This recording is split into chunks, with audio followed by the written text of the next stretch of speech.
California Water Fix, come on up.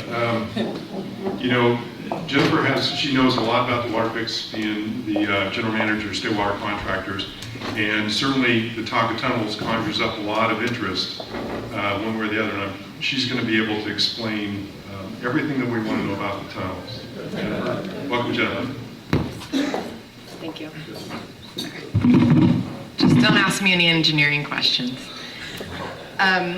So I am going to talk about Water Fix today. I'm going to give a little bit of background on who the State Water Contractors are. I found in this relatively new role to me that a lot of people don't really know who we are, really. And also I wanted to know, especially following the wonderful presentation by Michael, that we do a lot more than Water Fix. This is a project that, as you'll see towards the end of my presentation, is moving out of my office and into its own agencies that are being formed to implement the project. So I'm hoping later that we can talk about all the things we do, because really there is actually, I think, a lot of agreement in the Delta on things that can be done, and unfortunately we spend a lot of time talking about only the polarizing things, which I'll be talking about in just a moment. So let's see. So I'm going to talk about what is Water Fix, how does it work, and how are we going to pay for it, and then a little bit about where we're at now and where we're going.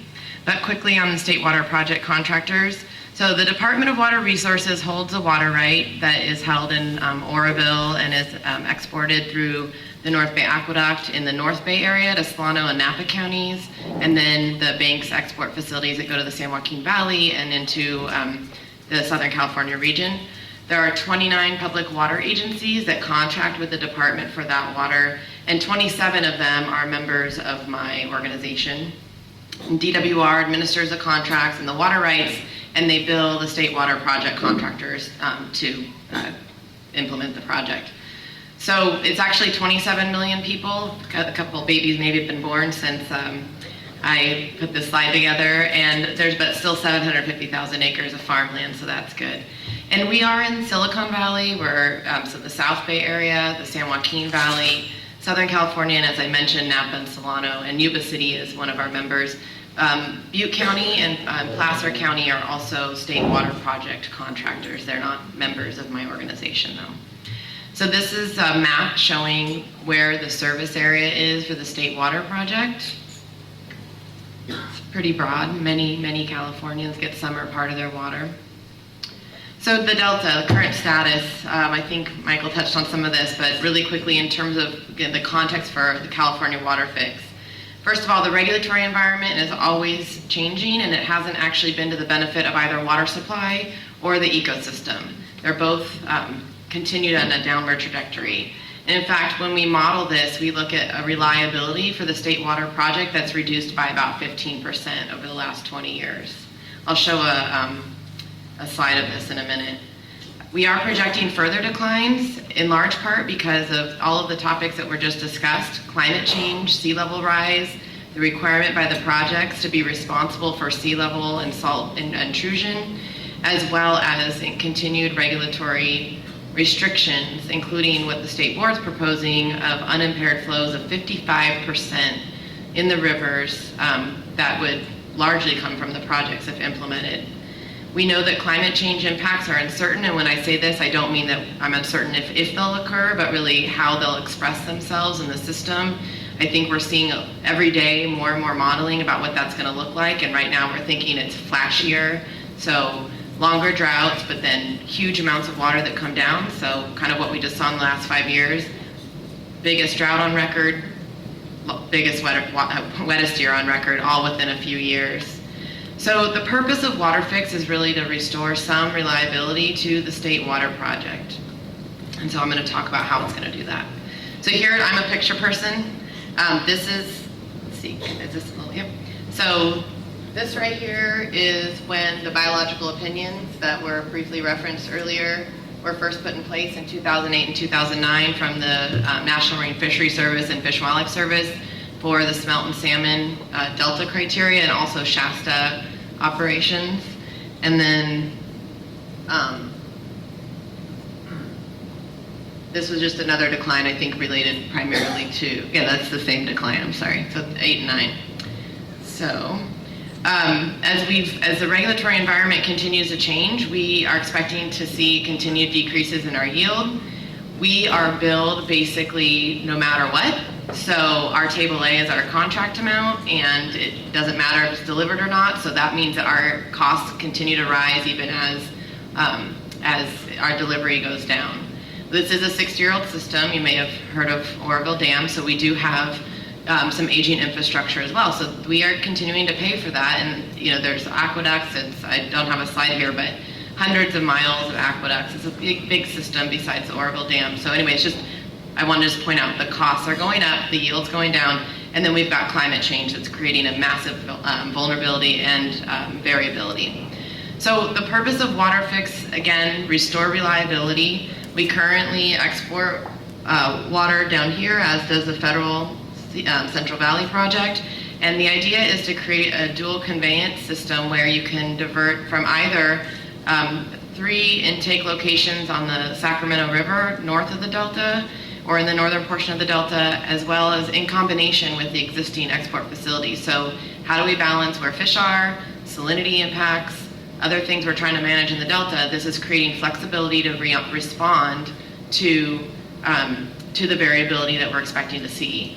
There's a whole host of other reasons I'm going to go over in a minute, but bottom line, 3 new intakes, the total diversion capacity of 9,000 CFS. The current pumping capacity, where we would continue to pump water into our aqueduct, is at 10,300 CFS. And so this is below, actually, the full capacity of the pumping facilities themselves. There's the 2 intakes connect to a kind of short tunnel, and then the 3rd intake connects to that, and then 2 tunnels, dual tunnels, go down into the existing forebay where it would be exported into our service area.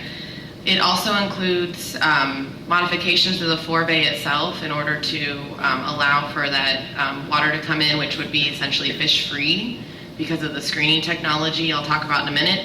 And then this also includes a permanent head of Old River gate. Currently, every year for the last, I think, 25 or 30 years, DWR dumps rock in the river and they take it out every spring, and then they do it sometimes in the fall as well. So this would be a permanent gate that can be operated in real time, depending on conditions. That would hopefully provide flexibility. So how does it work? Like I mentioned, we have these 3 intakes. This is a close-up of where they're located on the river, near the towns of Clarksburg and Hood.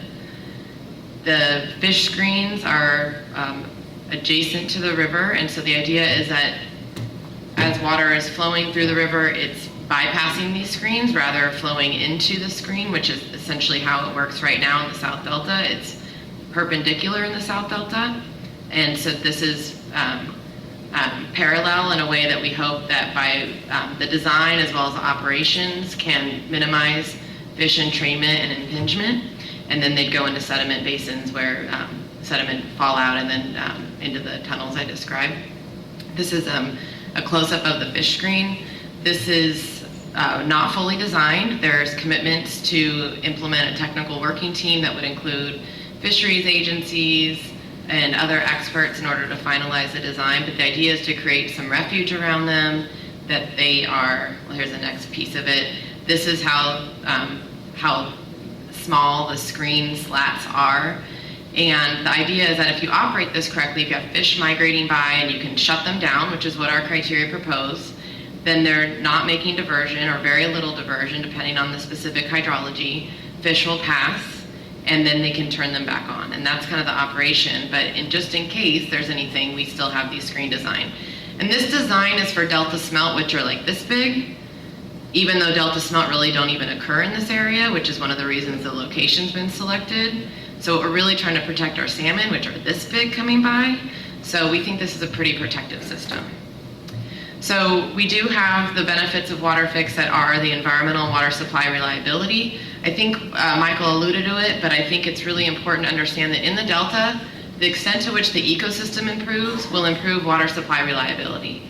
So it is equally important, if not more important, for the State Water Project Contractors and my organization. In fact, I'm a biologist, so it's kind of telling. They recently, did bring me into the organization, and I think there's a reason for that. I think there's a real recognition that the more we can protect the environment, the more we can secure our water supplies. And WaterFix is attempting to do that, even in the face of uncertainty.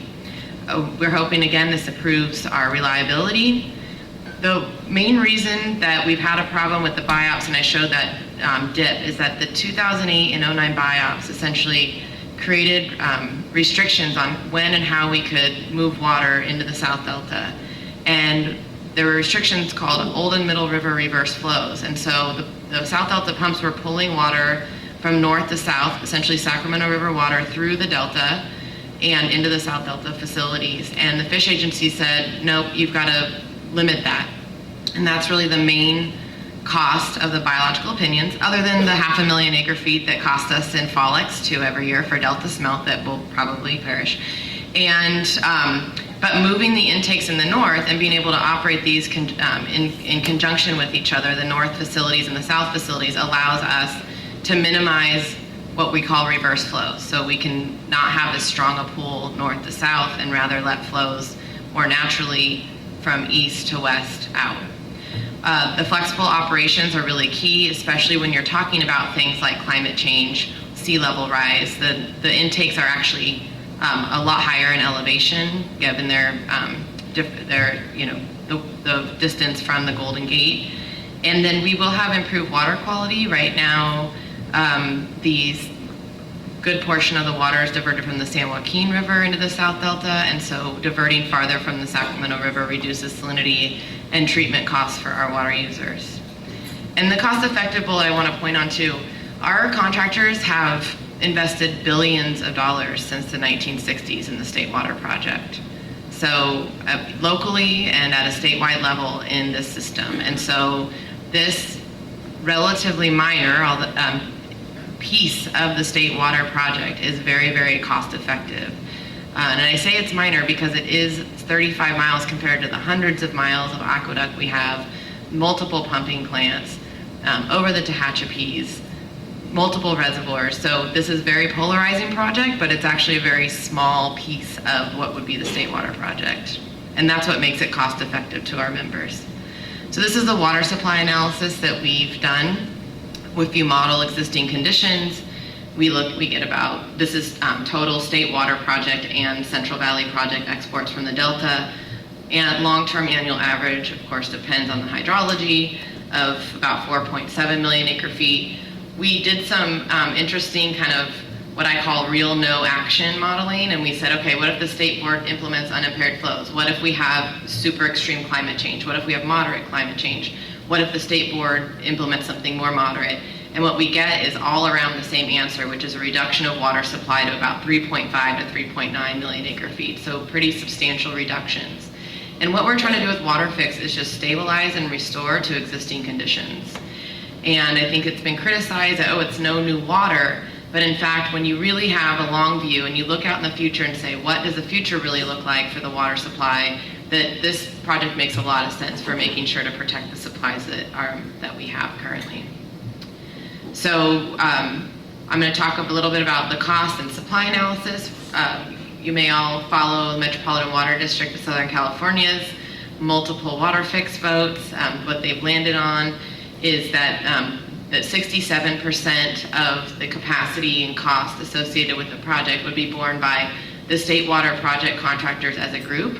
Now there's 5 North of Delta State Water Project contractors, Napa, Solano, Yuba City, County of Butte, County of Placer, that don't receive benefit from WaterFix, and then so they will not pay for it. So I'm really talking about the other 24 contractors south of the Delta that would share the 67%, and then 33% is set aside for the Central Valley Project, the federal project's share.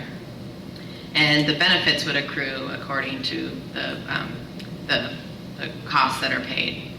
We're thinking, based on the modeling, that we restore about 13% of our supply reliability, and when you calculate in our Article 21, it goes even greater, and that's when there's excess water in the system that's able to be delivered.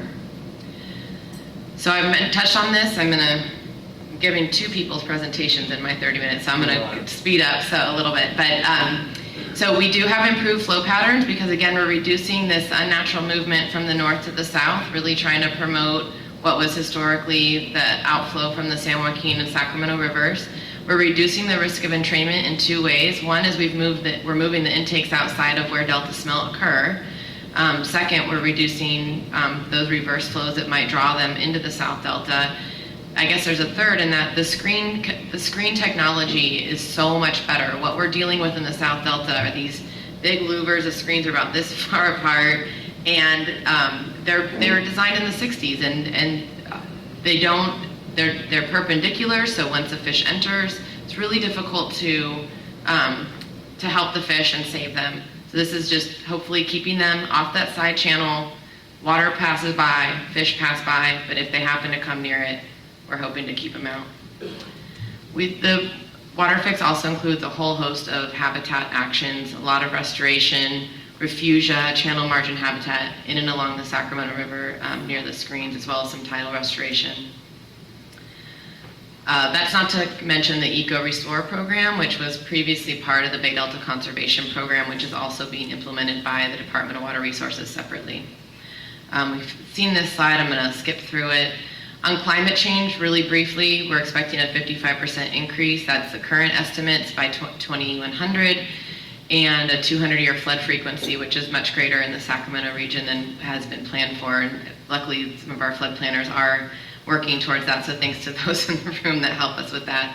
But what the water fix provides is an additional 3 feet of freeboard above where the existing intakes are, so that does provide some climate change adaptability, as well as the susceptibility to salt water and exporting the salt water. We know that the climate patterns are going to change, and so I'll just go to this next slide because this tells it much better. The green is what actually happened in 2015 and 16 over that winter in terms of exports. The light blue is essentially the outflow, so what was coming into the Delta that was not exported by either the projects or the 3,000 diverters in the Delta.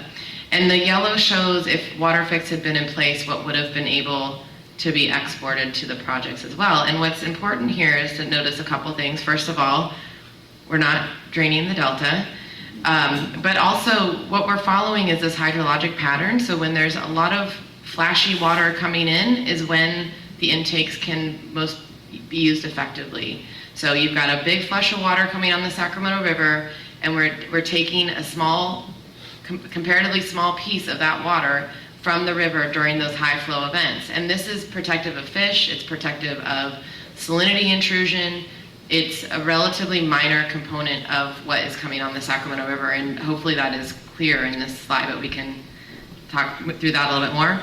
Lastly, these are our costs. With a 35% contingency built in, we have about a $16.5 billion project. So that, like I said, includes a pretty large contingency, leaving costs to the State Water Project contractors south of the Delta of about $65 million annually. So what are we doing now?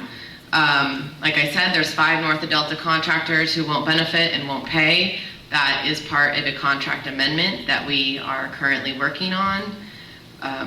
We know that because this is part of the State Water Project, all of the south of Delta contractors will participate, although I'll talk about in a minute how folks are able to kind of trade their costs and benefits in a way that makes sense for their own local investments.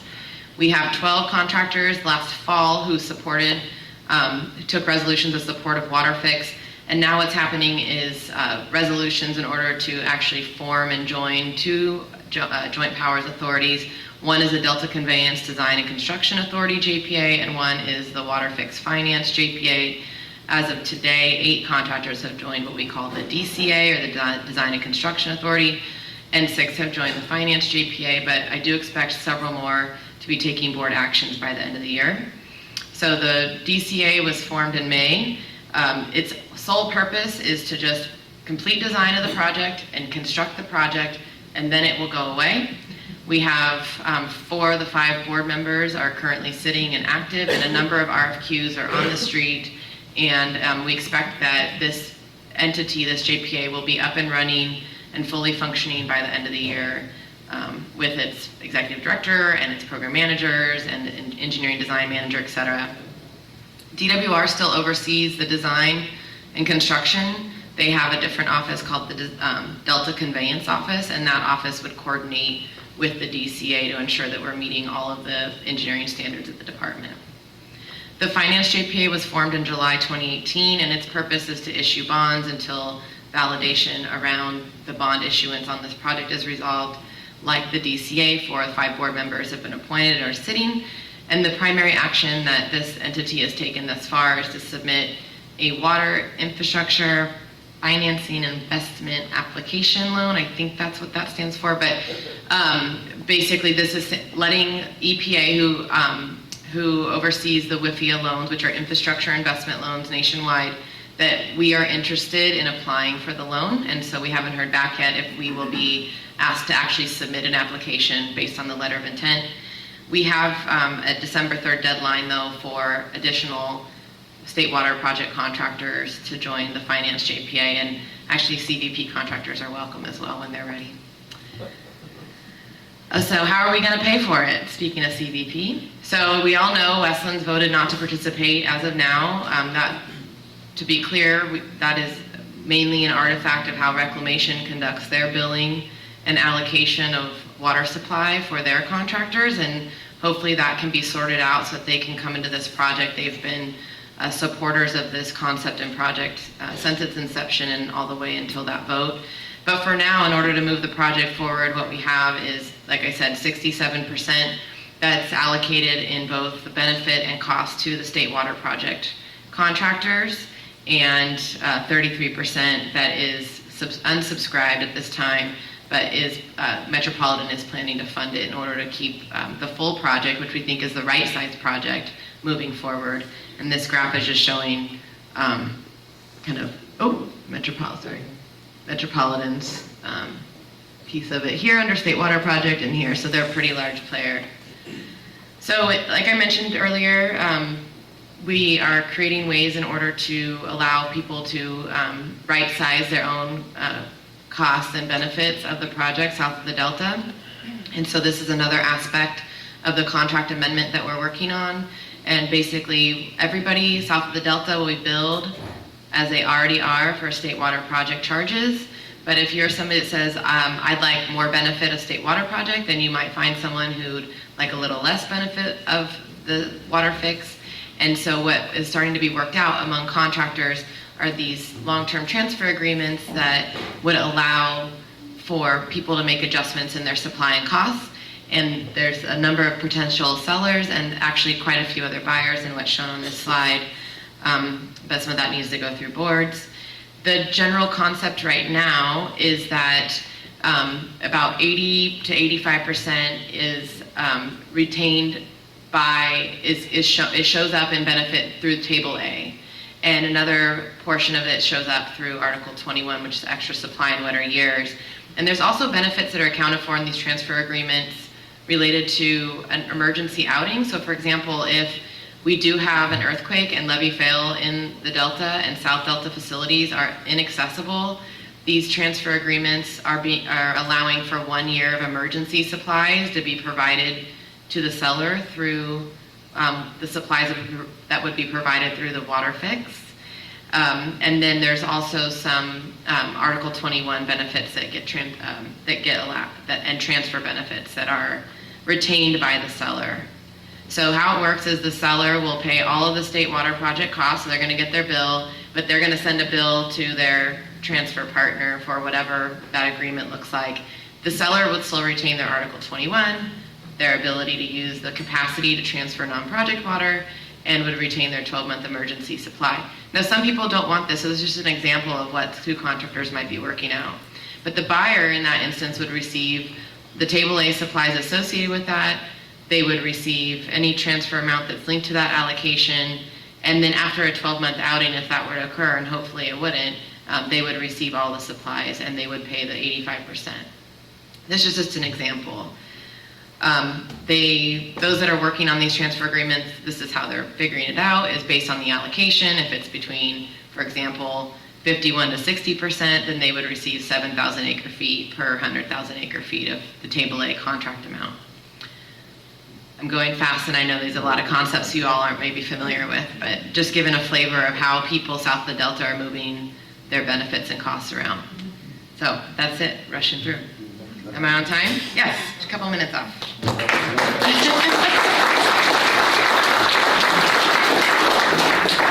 The question is, Mr. George mentioned the sea level rise and the impacts, and so did you. You mentioned 55 inches in 100 years. We're 20 years into that. 1998 was the start data, where we saw critical increases, potential increases to sea level rise.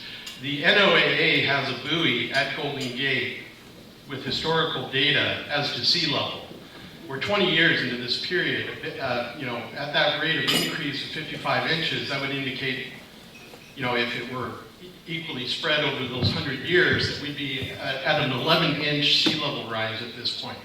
Do we have the facts as to what the actual sea level rise has been since 1998? The climate change so one of the interesting things about WaterFix was it was probably one of the first analyses that really looked at climate change in a statewide manner. I mean, a lot of people have done it since, so I'm not saying that work isn't being done, but that number is probably already outdated. I know that just in the 10 years that we've been working on this project, there's been 3 or 4 major modeling efforts, because what we're really doing is using that historical data that you're talking about, which is real-time observation, and projecting it in the future, and it changes all the time. But the point is not the actual inches, it's the fact that we know that that is happening, and how do we plan for the future that allows us to adapt to it. So I think it's instructive, though, to know what the level has been in the last 20 years. I don't have that off the top of my head. That's 1/5 of the 100 years for a 55-inch sea level rise. So there's significant impacts, to policy decisions, et cetera. So nobody here has that answer, Mr. George? Do you have that answer? If we can hold, I'm just curious. why don't we, You could probably Google it. I have, and it's a matter of millimeters. Why don't we hold that till the afternoon, and we can ask all of them at the same time?